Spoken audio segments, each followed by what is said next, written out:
Hello everyone, it's me Uncle John. Today I am going to read Magic Tree House number 7, The Sunset of the Sabertooth by Mary Pope Osborne. S5 5023. Chapter 1. The M things. Let's go to the tree house, said Annie. She and Jack were passing the Frog Creek woods on their way home from their swimming class at the Y. No, I want to go home and change out of my bathing suit, said Jack. Oh, that'll take too long, said Annie. Don't you want to save Morgan as soon as possible? Of course, said Jack.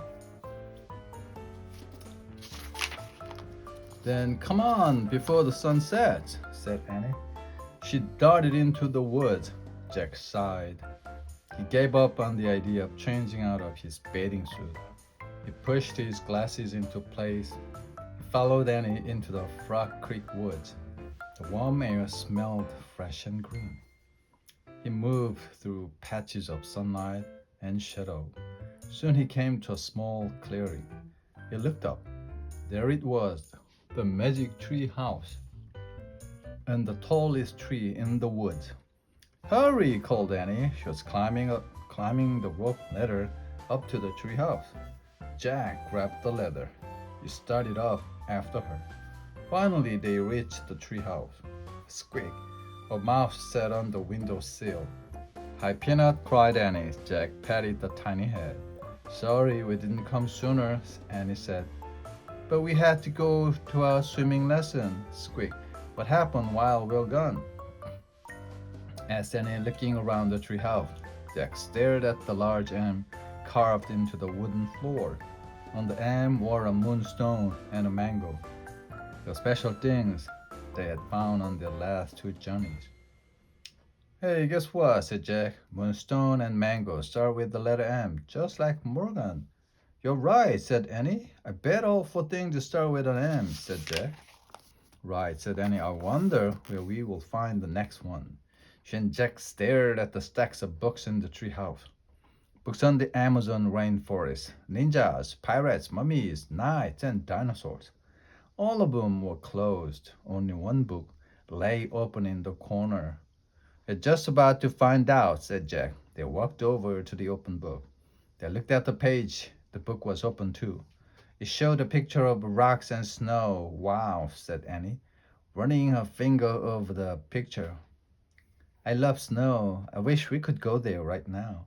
Wait, said Jack. We are not prepared. Then he had another thought. And we are wearing a bathing suit. Stop! Oops, said Annie. Too late. The wind started to blow. The leaves started to shake. The treehouse started to spin. It spun faster and faster. Then everything was silent. It was as silent as the falling snow. Chapter 2. Bones. Jack, Annie, and Peanut looked outside. Snow was falling from a gray sky. The treehouse was in the tallest tree in a grove of tall bare trees. The grove was on a wide, white plain. Beyond the plain were high, rocky cliffs. I'm cold, said Annie. Her teeth chattered. She wrapped the towel tightly around her. Squeak! Peanut sounded cold too. Poor mouse, said Annie. I'll put you into Jack's pack. You'll be warmer there. Annie slipped the Peanut into the pocket of the backpack. We have to go home, said Jack. We need warmer clothes. We can't go home, said Annie. We can't find the Pennsylvania book. Not until our mission is complete, remember? That's the way the magic works. All right, said Jack. He looked around. There was no sign of the Pennsylvania book that always took them home. Annie peered out the window again. Where are we anyway? She asked. I'll find out, said Jack. He picked up the open book and read the title on the cover. Life in the Ice Age. Ice Age? Said Annie. No wonder we are cold. We better find the third M thing soon, said Jack, before we freeze to death. Look, whispered Annie. People. She pointed out the window. Jack saw them too, 4 figures on a cliff, 2 big figures and 2 little ones, all holding long spears. Who are they? Said Annie. I'll look in the books, said Jack. He found a picture of some people. He read the caption to Annie. Early modern humans were called Cro-Magnons. During the late Ice Age in Europe, they sometimes lived in caves beneath cliffs. Why are they carrying spears? Said Annie. Jack turned the page. He found another picture of the Cro-Magnons. He read aloud. The Cro-Magnon family often hunted together. They covered their pits with the branches. They drove reindeer and mammoth into the traps. Oh, trapping the animal, that's sad, said Annie. No, it's not, said that they couldn't live without hunting. They didn't have supermarkets. They watched the family disappear over the other side of the cliff. Come on, I'm freezing, said Jack. Let's hurry and find the empty. Why, the Cro-Magnons are hunting. But I want to meet them, said Annie. Forget it, said Jack. They don't have books that tell them about us. They think we are some enemy and hurt their spirit. Yikes, said Annie. Jack put his book away. Squeak. Peanut peeked out of the backpack. Stay in there, said Annie. Jack pulled on his pack and started down the rope ladder. Annie followed. On the icy ground, they huddled together. The wind was biting. Jack put his towel over his head. Snow blew against his glasses. Hey, Jack, said Annie. Look at me. Annie had put on her swimming goggles.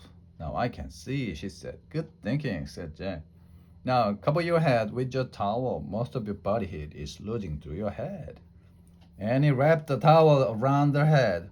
We should find a cave or some place warmer, said Jack. I bet there are caves in those cliffs, said Annie. She and Jack started. Across the white plain, the snow wasn't deep yet, but the wind was blowing hard. I told you. Annie pointed to an opening in the rocks, a cave. They ran to it. Careful, said Jack. They stepped carefully into the shadowy cave. It was only slightly warmer inside, but at least the wind wasn't blowing. In the gray light, they stamped the snow off their sneakers. Annie took off her goggles. It smells in here, said Jack. Yeah, like a wet dog, said Annie. Let me see what I can find out, said Jack. He pulled out the Ice Age book. I'll look around, said Annie. Maybe the thing is here, then we can go home and get warm. Jack stood by the entrance so he could read the book. This cave is filled with sticks, Annie said. What? said Jack. He didn't look up from the book. No, wait. I think they are bones. Bones? Echoed Jack. Yeah, lots of them back here, all over the floor. Jack turned the pages of his book. He found a picture of a cave filled with bones. I hear something, said Annie. Jack read the writing below the pictures of the cave. It said, the great cave bears of the Ice Age were over 8 feet tall. These bears were larger and fiercer than today's grizzlies. Their caves were filled with the bones of their ancestors. Annie whispered, get back here now. They were in the cave of a great cave bear. Chapter 3. Annie whispered. Jack again. No answer. He put his book quietly into his pack. He stepped deeper into the cave. Annie, he said a little louder. Jack stepped on the bone. The wet dog smell grew stronger. He kept going deeper into the smelly blackness. He ran into something. He gasped. Jack, said Annie, is that you? Didn't you hear me calling? Jack whispered, we have to get out of here. Wait, she said. Someone is sleeping back there. Hear him snoring. Jack heard a low, deep moaning. It was loud, then soft, loud, then soft. That's not a person, he said. It's a great cave bear. A booming snore shattered the air. Yikes, said Annie. Go, go, said Jack. He and Annie ran through the cave, over the pond, out into the falling snow. They kept on going. They ran between fallen rocks and under jagged cliffs. Finally, they stopped and turned around. All they could see was snow and rocks and their own footprints. No bear. Whew, said Annie. That was lucky. Yeah, said Jack. He probably never even woke up.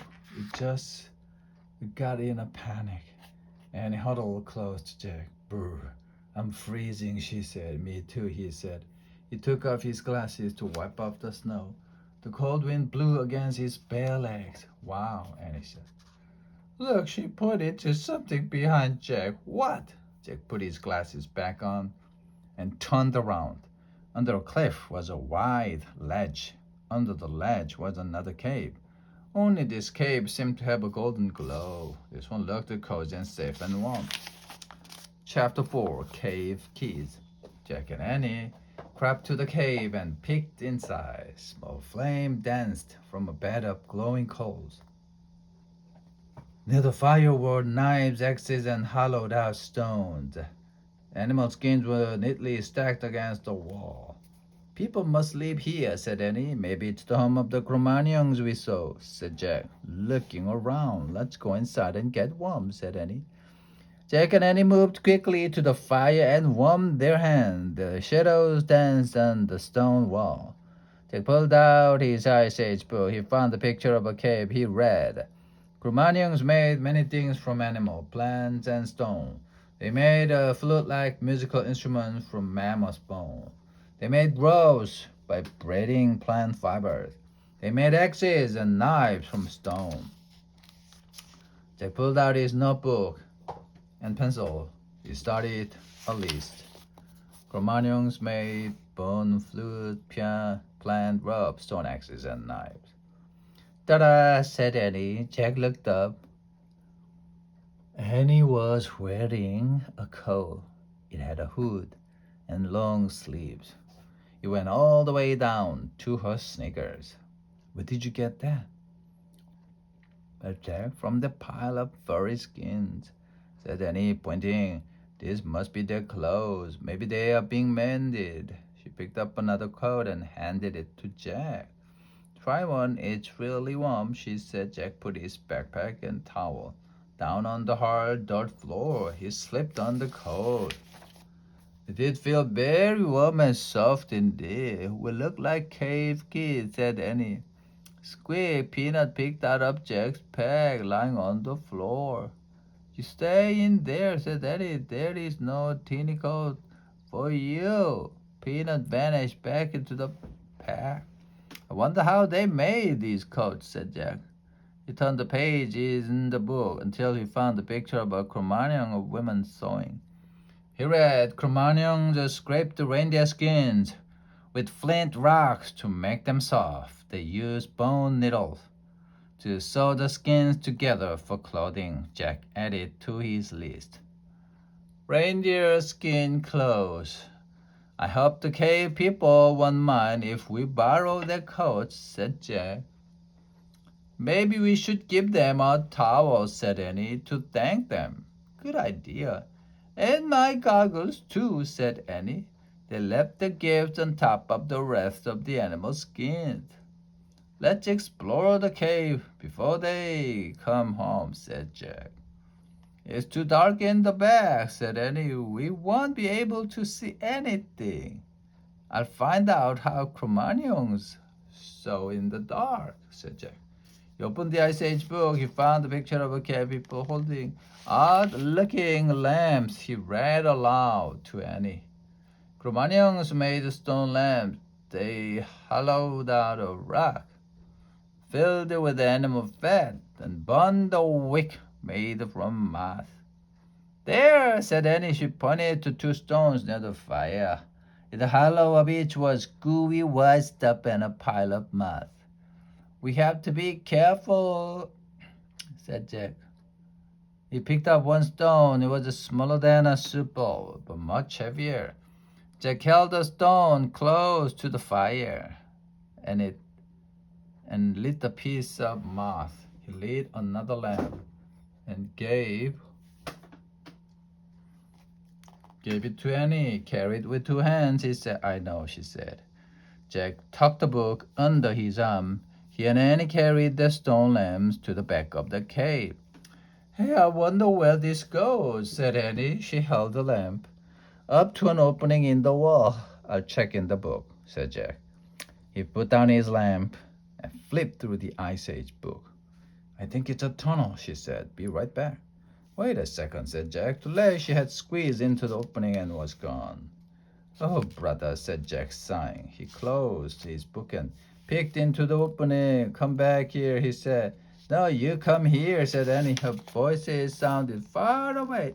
You won't believe this. Jack picked up his lamp and book.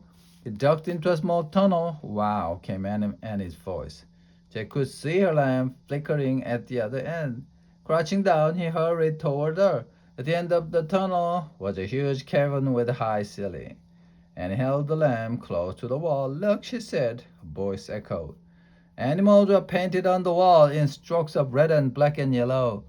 There were cave bears and lions, elk and reindeer bison, and woolly rhinos and mammoth. In the flickering light, the prehistoric beast looked alive. Chapter 5.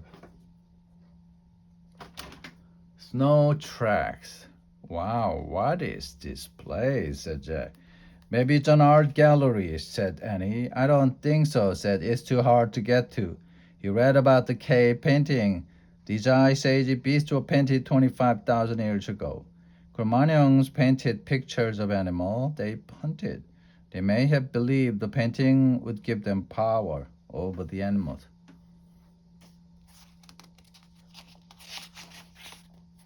Wow, look at this, said Annie. She pointed at a painting farther down the wall. It showed a figure with human arms and legs, reindeer antlers, and an owl face. It seemed to be holding a flute. Jack looked at the book again. He found a picture of the figure and read, Caveman may have been led by a sorcerer or master of the animals. He may have worn reindeer antlers so he could run like a reindeer, and an owl mask so he could see like an owl. What is it? Said Annie. The master of the animals, said Jack. He's a sorcerer. Oh, wow. Breathe, Annie. That's it. That's what? That's who we have to find. Why, maybe he's a friend of Morgan's, said Annie. Jack nodded slowly. Maybe, he said. Let's go find him, said Annie. They went back through the tunnel into the first cave. We better put our lamps back, said Jack. He and Annie blew out their lamps. They placed them back by the fire. Jack's backpack was on the floor next to the skins.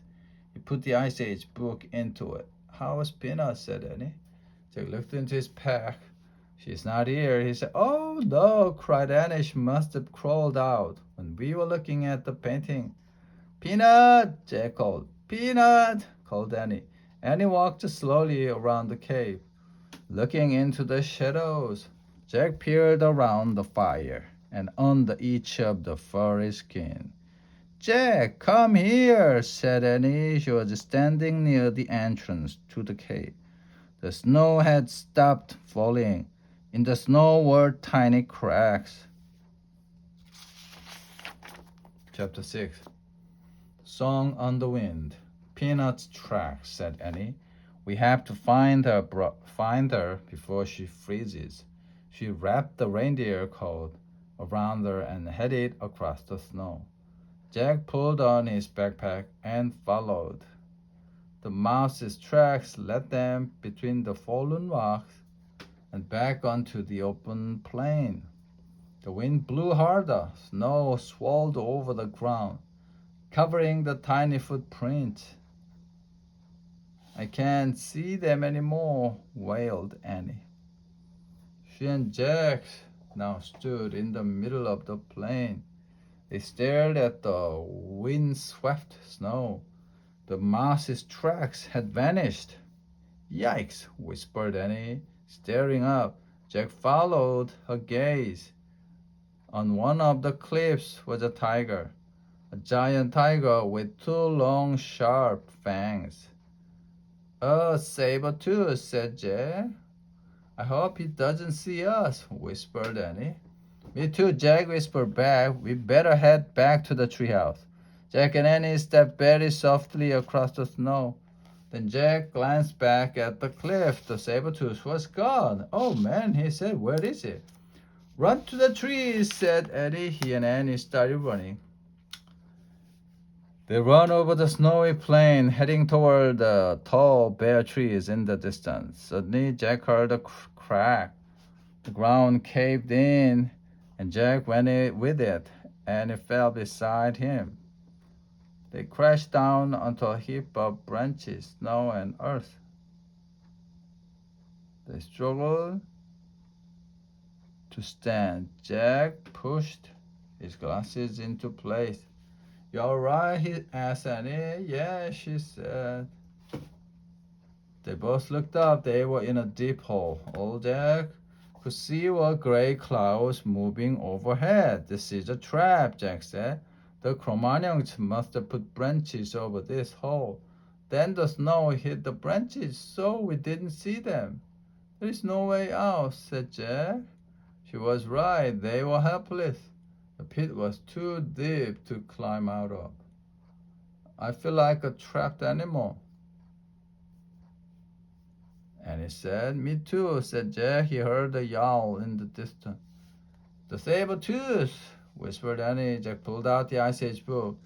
"We found a picture of the Sabertooth," he read. Sabertooth was the fiercest beast of the Ice Age. It attacked humans as well as woolly mammoths and other large animals. "Oh, brother," said Jack. "Listen." Jack jumped. "I hear music." But all he heard was the wind. "You hear it?" said Annie. "No," said Jack. "Listen carefully." He closed his eye. He listened very carefully. He heard the wind, but this time he heard another sound too. Strange and hunting music. Jack opened his eyes. Staring down at them was a figure wearing reindeer antlers and an owl mask. "The sorcerer," whispered Jack. Square Peanut peered down at them. Chapter 7: The Sorcerer's Gift. The sorcerer didn't speak. He started through the eye holes of another of the owl mask. "Help us, please," said Annie. Sorcerer threw a rope into the pit. Jack grabbed it. "He wants to pull us up," said Annie. Jack looked up. The sorcerer was gone. "Where did he go?" Jack said. "Tug on the rope." Jack tugged. The rope tightened. "It began rising." "I'll go first," said Annie cheerfully. "Annie, this isn't a game," warned Jack. "Don't worry, I'll be careful." Jack gave her the rope with both hands. "Okay, but hold on tight," he said. Annie held the rope with both hands. She pushed her feet against the side of the pit. She rose into the air with the rope. She kept pressing against the side of the pit until she reached the top. Jack saw the sorcerer reappear and help Annie up. Then they moved out of sight. Jack was puzzled. The sorcerer had to use both hands to help Annie. So who held the other end of the rope? "Wow," came Annie's voice. "What's going on?" Jack wondered. The sorcerer came back and threw the rope down again. Jack grabbed it and the rope started to rise. Jack held on tight. He started up. His hands burned. His arms felt as if they were being pulled out of the socket. But he kept his hold on the rope and his feet against the side of the pit. At the top of the sorcerer pulled Jack onto the snowy ground. "Thanks," said Jack, standing. Sorcerer was still. He wore a long fur robe, blah, blah, blah, blah. Jack turned. Annie was sitting on a woolly mammoth. Squeak. Peanut was sitting on the mammoth's head. Mammoth looked like a giant elephant with shaggy reddish hair and long curved tusks. The other end of the rope was around the mammoth's huge neck. "Lulu pulled us up," said Annie. "Lulu?" said Jack. "Don't you think she looks like a Lulu?" said Annie. "Oh, brother," said Jack. He walked up to the mammoth. "Hey, mammoth starts with M. Maybe Lulu is a special thing." "I don't think so," said Jack. The great creature knelt down just like a circus elephant. "Wow," said Annie. She clutched the mammoth's ears to keep from falling off. The sorcerer helped Jack climb onto the mammoth. Thanks, said Jack. Then the sorcerer reached into a pouch. He pulled out a smooth white bone and handed it to Jack. The bone was hollow. It had 4 holes on one side and 2 on the other side. Oh man, I think it's his flute, said Jack. The book said they make flute from mammoth's bone. Jack tried to give the flute back to the sorcerer. Nice, he said politely. But the sorcerer held up his hand. He wants you to keep the mammoth's bone. Mammoth's bone, whispered Jay. Hey, maybe this is the third thing. Jay looked up the sorcerer. Do you know Morgan? He asked. Sorcerer did not answer, but his eyes sparkled with kindness. He turned away from Jack and untied the mammoth's rope. Then he whispered in the ear of the giant woolly creature. When the mammoth stood up, Jack gripped Annie's coat to keep from falling off. He felt miles above the ground. He nestled behind Annie in the deep between the mammoth's head and large curved back. Mammoth took slow, plodding steps across the snow, then picked up speed. Where are we going? Said Jack as they bumped up and down. To the tree house. Then how does he know where it is? Said Jack. She just knows, said Annie. Just. Jack looked back. The sorcerer was standing in the snow, watching them. But at that moment, the clouds parted and the sun came out. Jack was blinded by sunlight on the snow. He squinted to see, but the sorcerer had vanished. Chapter 8. The Great Parade. Huge mammoths walked across the open plain. Look, said Annie. She pointed to a herd of elk in the distance. They had great white antlers. There, said Jack, as a herd of reindeer came into the view. They pranced gracefully across the snow. Then a woolly rhino joined them on the open plain. Then a bison. The elk, reindeer, rhino, and bison moved along with them at a distance. They seemed to be escorting Jack and Annie back to the treehouse. The snow sparkled with sunlight. This is a great parade, Jack thought. Fantastic. They were getting closer and closer to the grove of tall trees. I told you, said Annie, Lulu is taking us home. But just then, the mammoth let out a cry. All the other animals bounded off. Peanut started to squeak. Jack looked around. Behind them, the Sabertooth was slinking across the sunny snow. The woolly mammoth rolled and plunged forward. Jack and Annie nearly fell off. Jack clutched Annie. She and Peanut clutched the mammoth's shaggy hair. The mammoth thundered wildly over the ground. Aha! Jack and Annie yelled. The mammoth charged to the grove of trees, but the tiger had circled around the tree. It stood between the tallest tree and the mammoth. The woolly mammoths roared fiercely. They were trapped. But Jack knew a saber-tooth could kill any creature, including a mammoth. Huge tiger's head was down. His burning eyes were fixed on the mammoth. His long white fangs glinted in the sunlight. Chapter 9. Master of the animal, the saber-tooth crept forward. Jack started in horror. Play the flute, whispered Annie. Is she not? Jack thought. Try, said Annie. Jack held the mammoth bone flute to his lips. He blew. The flute made a strange sound. Tiger froze. He glared at Jack. Jack's hands shook. The tiger growled. He took another step. The mammoth rolled and stomped the ground. Oh, play, said Annie. Keep playing.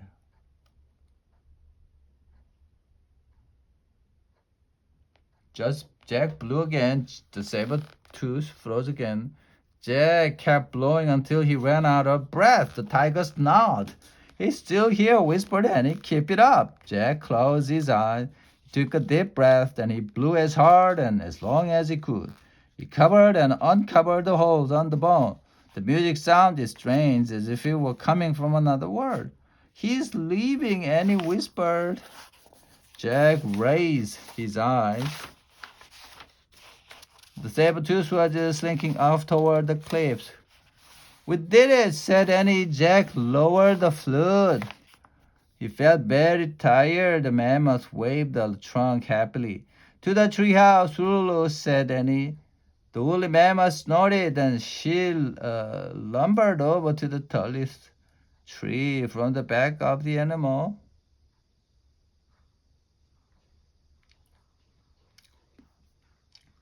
Jack grabbed the rope ladder.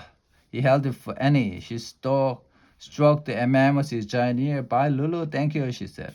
Annie grabbed the rope ladder. Then she started up. Peanut climbed up too. After they disappeared into the treehouse, Jack climbed onto the ladder. He looked back at the old mammoth. "Bye, girl," he said. "Go home now and watch out for the saber-tooth." Mammoth walked away into the sunset. When Jack couldn't see her anymore, he started up the rope ladder. He pulled himself into the treehouse. "Ta-da," said Annie. She handed the Pennsylvania book to Jack. Jack smiled. Now he was positive they had found the third thing. The mission was complete. "Before we leave, we have to give our coats back," said Annie. "All right," said Jack. Took off their reindeer skin coats and dropped them to the ground. "Brr," said Annie. "I hope the Cro-Magnons people find them." Jack stared out the window. He wanted to take one last look at the prehistoric world. The sun was setting behind the hill. 4 people were crossing the snowy plain. It was the Cro-Magnon family. "Hey!" shouted Annie. "Shh!" The Cro-Magnons stopped and peered in Annie and Jack's direction. "We left your reindeer skin down there," and he pointed to the ground. The tallest person stepped forward and raised a spear. "Time to go," said Jack. He grabbed the Pennsylvania book, found the picture of Frog Creek, and pointed at it. "I wish we could go home," he said. "Goodbye, good luck," Annie called, waving out the window. Wind started to blow, and the treehouse started to spin. It went faster and faster. Everything was still. The birds sang. The air was soft and warm. "I hope they find their coat," said Annie. "Me too," said Jack. He pushed his glasses into place. Squeak. "Hey, you, how did you find the sorcerer?" Annie asked. Peter. Squeak. "It's a secret, huh?" said Annie. She turned to Jack. "Where's the flute?" He held up the mammoth bone. Then he placed it on the M carved into the floor, next to the mango from the rainforest, next to the moonstone from the time of ninja. "Moonstone, mango, mammoth bone," and he said, "We need just one more empty. The Morgan will be free from her spell." "Tomorrow," said Jack. And he patted Peanut on the head. "Bye, you," she said. She started down the rope ladder. Jack gathered these things. He pushed it and glanced at the mouse. She stared at him with big brown eyes. "Thanks again for helping us," he said. Then he climbed down the rope ladder and jumped onto the ground. Jack and Annie ran through the Frog Creek woods and onto their feet. Their neighborhood looked rosy in the sunset. "It's great to be back in this age," Jack thought. "Warm and safe and almost home. I'm glad we don't have to go hunting for dinner." "Yeah, Mom and Dad already did that," said Annie at the supermarket. "I hope they trapped some spaghetti and meatballs," said Jake. "I hope they trapped a pizza," said Annie. "Hurry, I'm starving," said Jake. They ran up the sidewalk and through the front door. "We're home," shouted Annie. "What's for dinner?" said Charlie Jack. The end.